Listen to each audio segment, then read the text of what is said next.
Diabetes mellitus, नाम तो सुना ही होगा। चलिए आज इसे आसान भाषा में समझते हैं। सब कहते हैं हाई ब्लड शुगर खतरनाक है, पर असल में क्यों? ये शरीर के साथ करता क्या है? तो आज हम जानेंगे कि डायबिटीज है क्या, इसके मुख्य प्रकार, शरीर क्या संकेत देता है और इसका इलाज कैसे होता है। सीधी सी बात है, डायबिटीज वो कंडीशन है जिसमें बॉडी अपने ब्लड शुगर को ठीक से कंट्रोल नहीं कर पाती। इसका नाम मेलिटस इसलिए पड़ा क्योंकि पुराने डॉक्टर्स ने मरीजों के यूरिन में मिठास नोटिस की थी। और इस पूरी प्रॉब्लम की जड़ में है एक हार्मोन, इंसुलिन।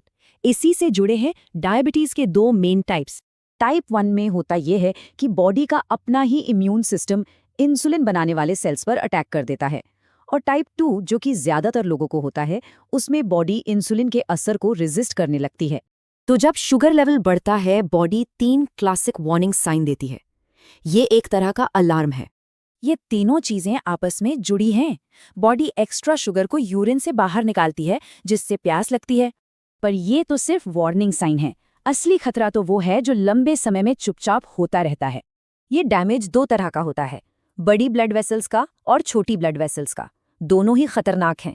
ये लाइन डायबिटीज के साइलेंट लेकिन जानलेवा असर को एकदम सही तरीके से बताती है। चलिए नर्व डैमेज यानी न्यूरोपैथी को समझते हैं। ये अक्सर हाथों और पैरों में एक खास पैटर्न में शुरू होती है। इसे दस्ताने और मोजे वाली फीलिंग भी कहते हैं, मतलब हाथों पैरों में एक साथ सुन्नपन महसूस होता है।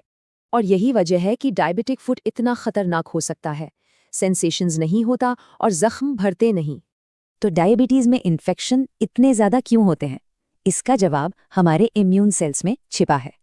हाई ग्लूकोज में हमारे इम्यून सेल्स मतलब न्यूट्रोफिल्स ठीक से काम नहीं कर पाते।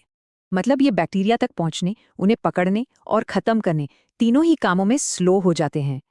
तो इस कंडीशन का पता कैसे चलता है? इसके लिए एक बहुत जरूरी टेस्ट है जो पिछली रिपोर्ट बताता है। इसे HbA1c टेस्ट कहते हैं। ये पिछले 3 महीने का एवरेज शुगर लेवल बताता है, इसलिए ये बहुत सटीक है। ये टेस्ट बस ये देखता है कि रेड ब्लड सेल्स पर कितनी शुगर चिपकी है। इससे एवरेज पता चल जाता है। इसके मैनेजमेंट के 3 मेन पिलर्स हैं, डाइट और एक्सरसाइज, दवाएं और ज़रूरत पड़ने पर इंसुलिन थेरेपी। और ये जानना ज़रूरी है कि दुनिया की 10% से ज़्यादा वयस्क आबादी को डायबिटीज़ है। तो आखिर ये इतनी पुरानी बीमारी आज एक मॉडर्न महामारी क्यों बन गई है? शायद जवाब हमारी लाइफस्टाइल में है।